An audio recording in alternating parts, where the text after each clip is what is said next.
Bismillahirrahmanirrahim. Assalamualaikum warahmatullahi wabarakatuh. Berita Al-Hijrah 18 Jun bersama saya Nazira Syariat dan berikut tajuk utama malam ini.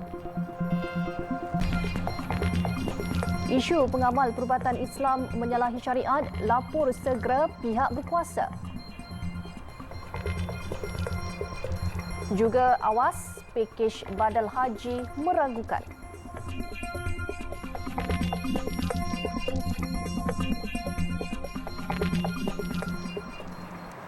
Perdana Menteri Datuk Seri Ismail Sabri Yaakob tidak menolak kemungkinan tarikh pilihan raya umum ke-15 PRU15 diadakan lebih awal sebelum Julai 2023. Beliau yang juga naib Presiden UMNO berkata, pilihan raya paling lewat boleh diadakan pada Julai 2023 apabila tamat tempoh penggal bagi pilihan raya umum yang lalu. Pilihan raya paling lewat boleh diadakan adalah pada bulan Julai. Tamat tempoh. Walaupun tamat tempoh Julai, ianya lebih kurang setahun saja daripada sekarang. Setahun tidak lama.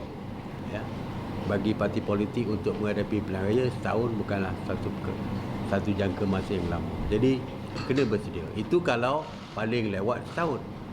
Pilihan raya mungkin diadakan lebih awal daripada tarikh akhir penggal. Beliau berkata demikian dalam sidang media selepas mengadakan perjumpaan khas dengan petugas jalinan rakyat wanita Bera bersama Perdana Menteri di Kompleks Serakan Muda Bera pagi tadi. Menurut Datuk Seri Ismail Sabri, sejak daripada dahulu lagi, tarikh pilihan raya umum tidak dibincangkan di halayak dan semua jentera perlu sentiasa bersiap siaga.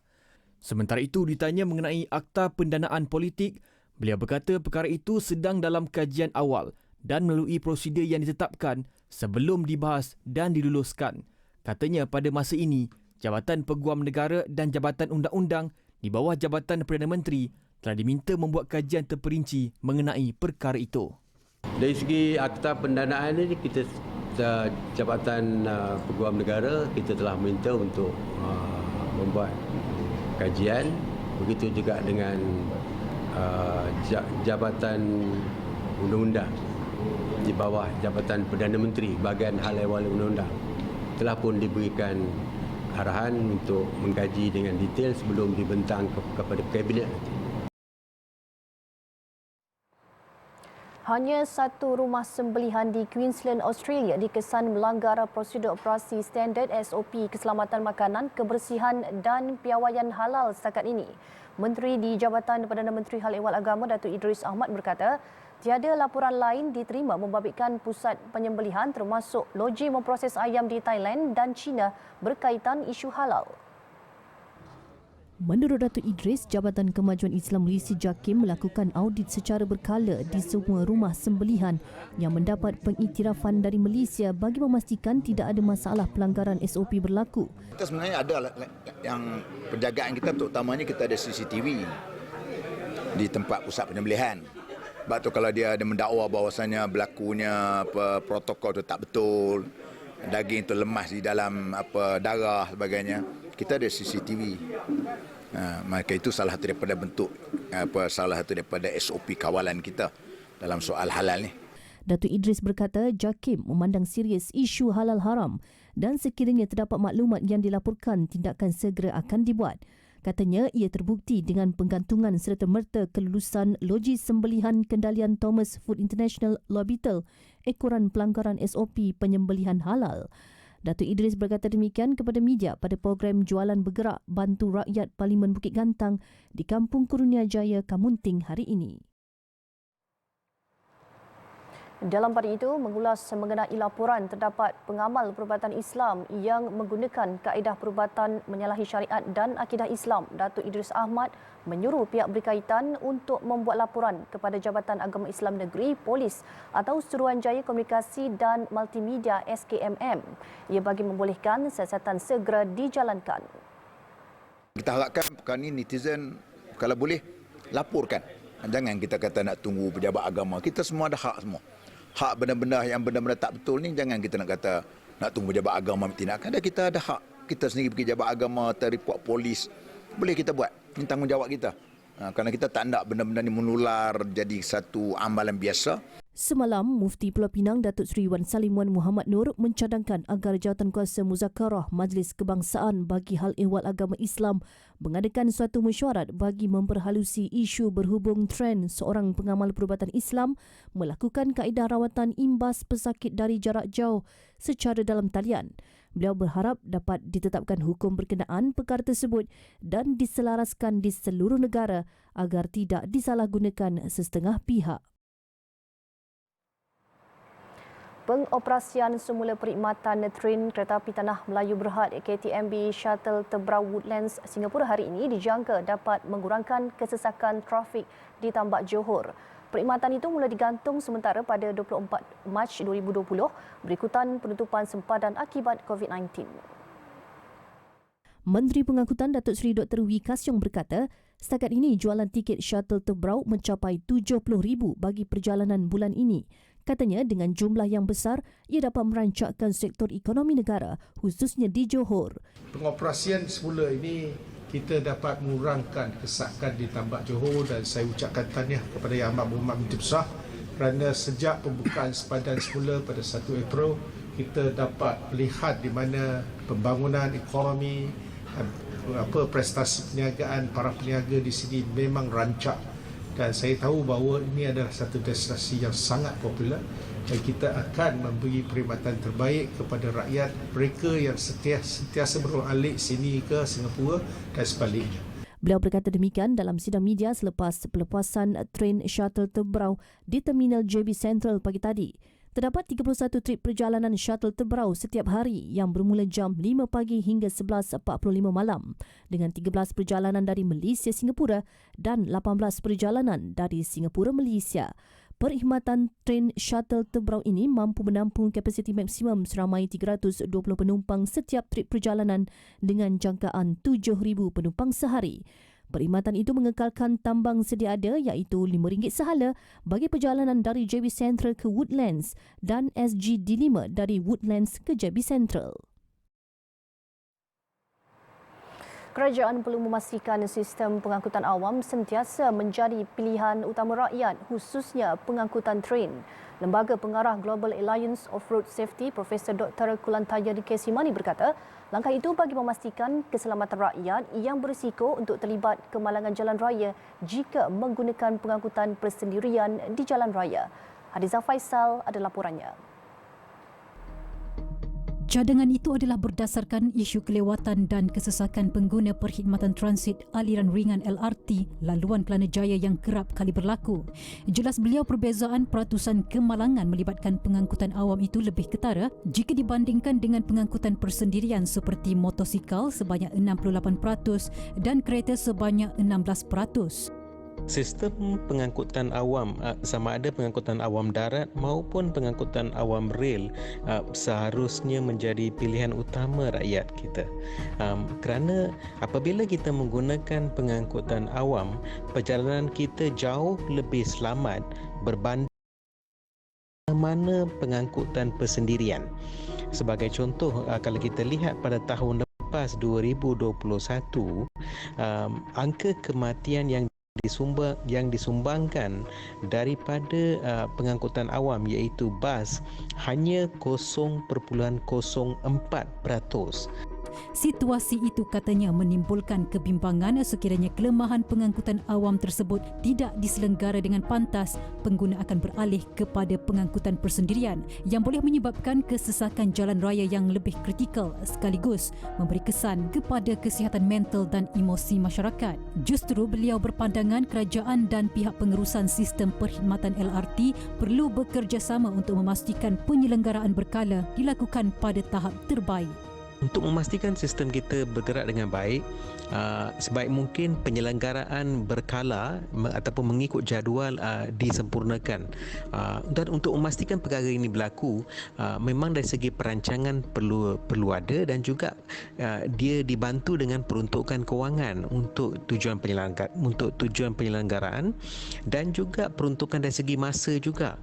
Sementara itu, tinjauan kru Berita Al-Hijrah di stesen transit aliran ringan LRT laluan Kelana Jaya awal pagi tadi mendapati berlaku kesesakan pengguna yang serius berikutan kelewatan tren sehingga mencecah 8 minit yang menimbulkan rungutan orang ramai khususnya warga kota yang terpaksa berdepan kesesakan pengangkutan LRT ketika waktu puncak sejak kebelakangan ini. Terdahulu, Menteri Pengangkutan meminta agar para pengguna LRT laluan Kelana Jaya untuk bersabar berikutan punca tren tergendala adalah disebabkan proses membaik pulih dan menyelenggara tren yang menjejaskan waktu ketibaan sehingga November ini.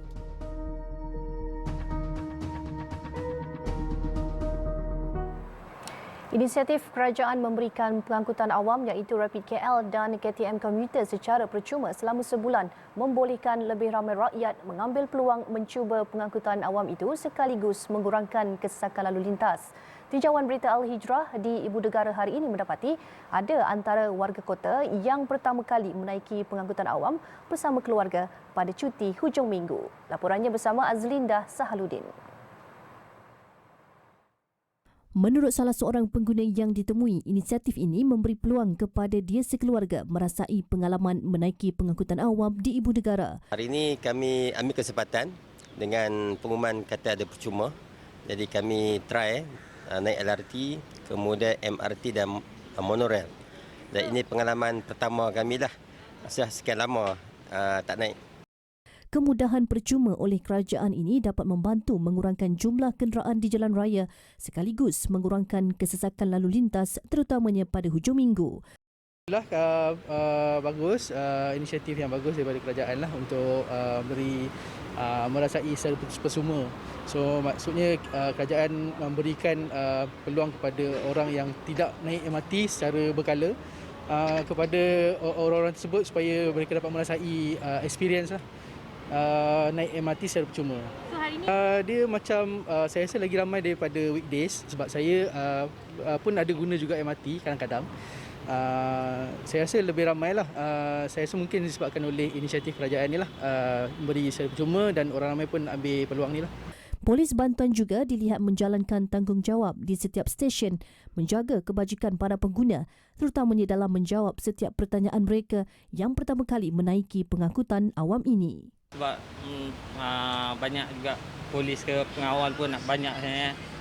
Tadi pun dekat MRT pun kalau tak tahu boleh kita tanya kan. Sebab kan first time kadang kita pergi naik MRT ni. Bagaimanapun ada pengguna yang berpendapat setiap kemudahan seperti lift atau eskalator di stesen perlu ditambah baik agar lebih mesra pengguna. Susah sikit lah sebab lift agak jauh untuk turun ke bawah. Okay, and then mungkin kena sediakan few lift lagi untuk yang bawa stroller, yang OKU.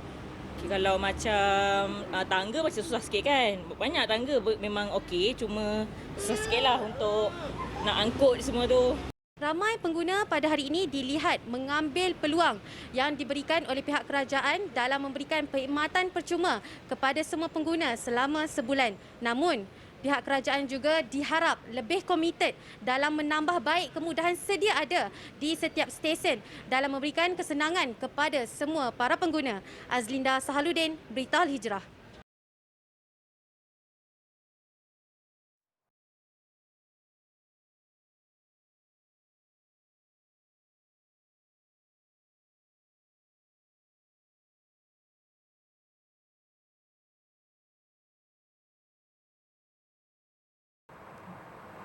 Alhamdulillah, bertemu kembali. Orang ramai dinasihatkan agar tidak sesekali terpengaruh dengan taktik tawaran pakej badal haji terutama yang terlalu murah dan tidak menyatakan secara jelas siapa pelaksananya. Perinciannya bersama Fitri Musa dan jurukamera Kamaruzaman Mansur dari Makkah Al-Mukarramah. Pengarah Operasi Bimbingan Haji Tengku Aziz Raja Abdullah berkata, pakej ditawarkan serendah RM500 amat mencurigakan dan tidak berasas. Ia berikutan kerajaan Arab Saudi telah menetapkan kos permit haji pada kadar RM10,000 termasuk untuk rakyat tempatan. Untuk pergi haji pun, penguatkuasa kerajaan Arab Saudi, dia perlu ada satu permit ataupun satu surat kebenaran.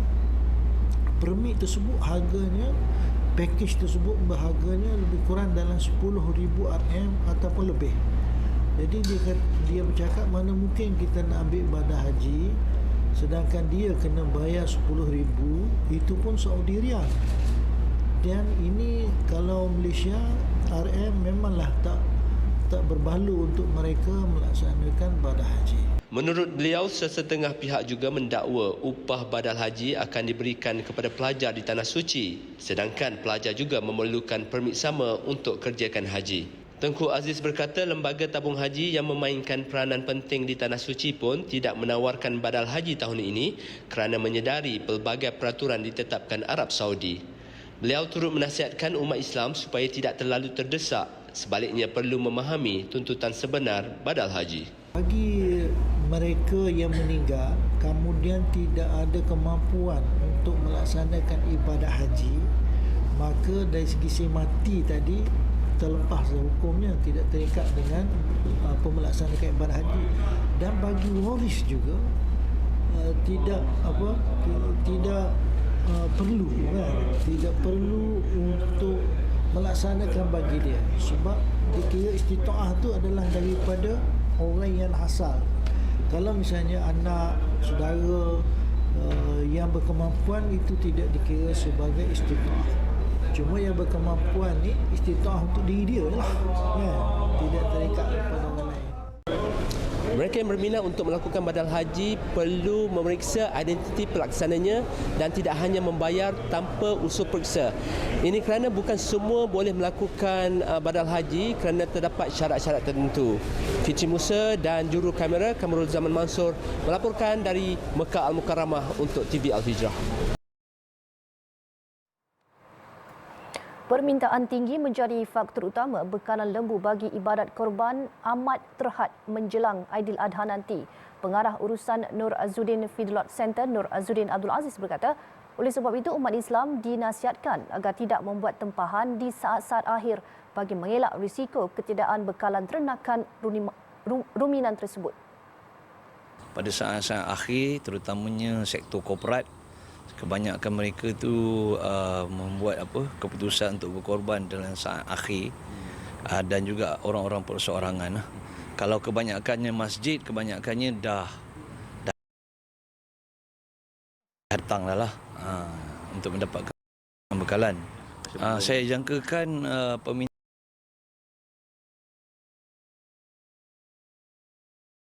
permintaan yang tinggi ini menyebabkan kekurangan bekalan.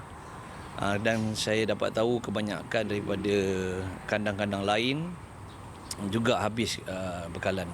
Tambahnya, permintaan lembu pada musim Hari Raya Korban tahun ini agak menggalakkan sehingga berlaku kekurangan bekalan lembu. Beliau yang 20 tahun berpengalaman dalam bidang ternakan ruminan berkata, setakat ini kira-kira 90% daripada lembu ternakannya telah habis terjual dalam tempoh singkat dan kini hanya tersedia lembu bersaiz kecil dan terlalu besar. Jelasnya, kebanyakan lembu yang mendapat banyak permintaan adalah dalam lingkungan harga RM5 hingga RM6,000 seekor. Secara kebiasaan, tempahan lembu korban masih dibuka sehingga minggu terakhir sebelum Hari Raya Aidiladha, namun bergantung kepada stok bekalan semasa. Trend memuat naik dan berbangga dengan keputusan gagal sijil pelajaran Malaysia SPM di media sosial perlu diambil serius. Menurut pakar undang-undang kanak-kanak dan keluarga Universiti Kebangsaan Malaysia, Profesor Datuk Nur Aziah Muhammad Awal, ia boleh mempengaruhi pemikiran pelajar lain untuk tidak mendapatkan keputusan cemerlang bagi setiap peperiksaan. Jadi kalau yang dia mempengaruhinya secara positif, dia akan kata bahawa saya kalau dapat result teruk pun saya takkan keluarkan, saya malu, dan akan menyebabkan dia rasa amat tertekan untuk bekerja lebih kuat. Tetapi bagi pelajar yang rasa kalau abang sini aku tak apa pun, tak ada orang kutuk dia pun tak, dan bagi orang perkara biasa, dan dia akan jadi trend tahun depan. Jelasnya lagi, tindakan memuat naik keputusan gagal itu juga akan memberi tanggapan buruk kepada keluarga mereka dan akan mempengaruhi perjalanan masa depan pelajar itu sendiri.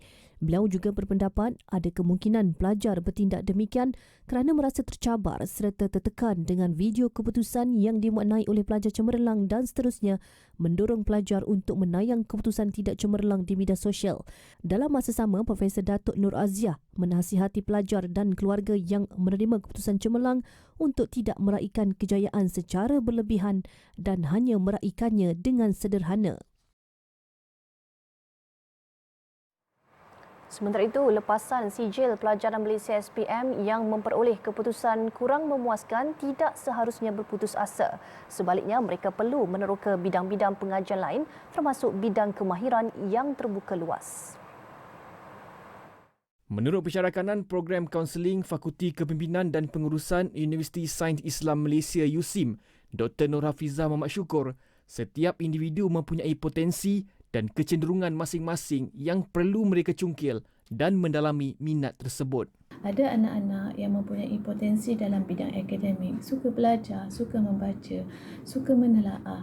Namun ada anak-anak kita juga yang mempunyai kecenderungan dalam bidang teknikal, bidang kemahiran, bidang vocational seperti suka memasak, membuat kek, membuat kuih, suka dalam bidang perniagaan, suka membaiki alat-alat elektronik. Tambah beliau, akademik hanya salah satu cabang kejayaan kehidupan seseorang, malah pelbagai kejayaan turut boleh dicapai apabila seseorang itu tidak pernah mengalah.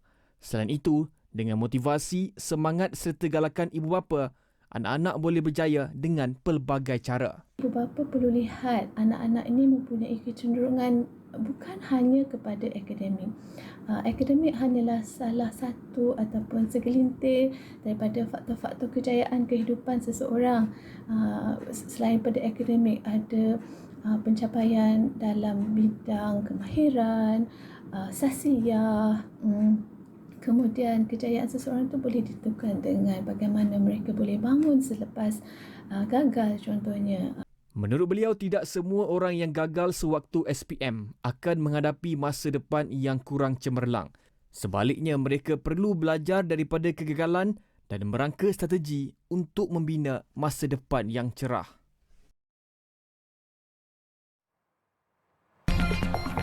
Wartawan hilang, sah maut.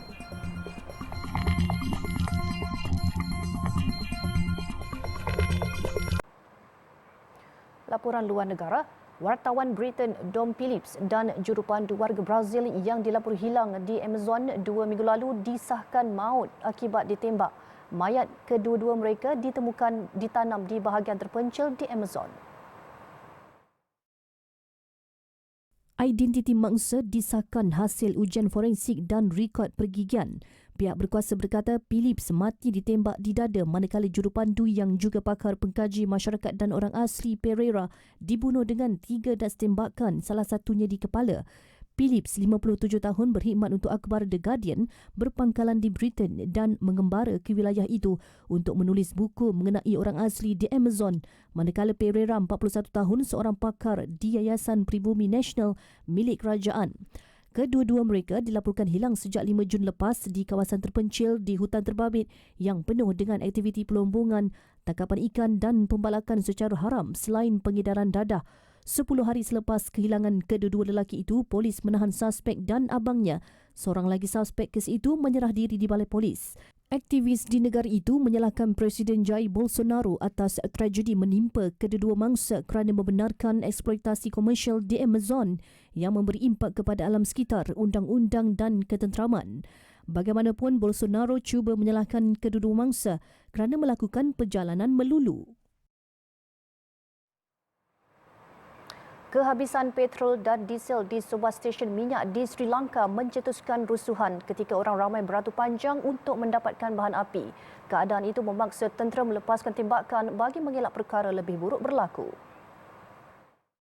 Tembakan dilepaskan di Visuvamadu apabila pusat pengawal dibaling dengan batu sehingga merosakkan sebuah trak tentera. 4 orang awam dan 3 tentera dilapor cedera dalam insiden berkenaan. Terdahulu, orang ramai beratur panjang untuk mendapatkan bekalan petrol dan diesel yang terhad selepas negara itu dilanda krisis ekonomi terburuk. Semalam, kerajaan mengisytiharkan penutupan 2 minggu institusi awam dan sekolah dalam usaha untuk mengurangkan perjalanan dan menjimatkan stok bahan api yang semakin berkurangan. Krisis ekonomi di Sri Lanka berlarutan sejak beberapa bulan lepas dan Pertubuhan Bangsa-Bangsa Bersatu PBB menjangkakan ia bakal mencetuskan krisis kemanusiaan. Program Makanan Sedunia WFP mula mengedarkan voucher makanan kepada kira-kira 2,000 wanita hamil di kawasan terpencil di Colombo sebagai sebahagian daripada bantuan menyelamatkan nyawa. Perancis melarang semua bentuk aktiviti luar susulan gelombang haba yang melanda benua Eropah ketika ini. Suhu dijangka mencecah 40 darjah Celsius di kebanyakan kawasan, malah boleh menjangkau sehingga 46 darjah Celsius di lokasi tertentu. Menteri Kesihatan Perancis berkata kemasukan ke hospital juga semakin meningkat namun masih mampu menampung pesakit. Gelombang haba kali ini disifatkan paling awal pernah melanda Perancis dalam tempoh 75 tahun. Selain aktiviti luar, acara-acara dalaman di tempat tanpa penghawa dingin juga dilarang.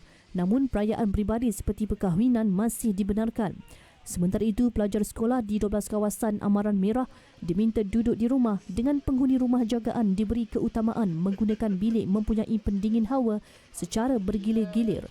Di Perancis, langkah-langkah khas telah diambil di rumah-rumah jagaan warga tua bagi mengelakkan insiden gelombang panas yang membawa maut pada 2003. Sementara itu, haiwan peliharaan di Zoo Paris dibekalkan daging dan tembikai sejuk beku bagi mengurangkan impak gelombang haba. Negara Eropah lain yang terkesan termasuklah Jerman, Itali dan Sepanyol. Beberapa bandar di Itali pula terpaksa menghadkan penggunaan air ekoran musim kemarau yang menjejaskan tanaman. Di sebahagian kawasan, air hanya boleh digunakan untuk memasak dan membasuh. Baik, dengan itu sekian berita Al-Hijrah. Ikuti kami di Facebook, Instagram, Twitter, YouTube dan TikTok serta layari alhijrahnews.com untuk pelbagai berita pilihan dan eksklusif. Saya Nazira Syaringan. Assalamualaikum dan selamat malam.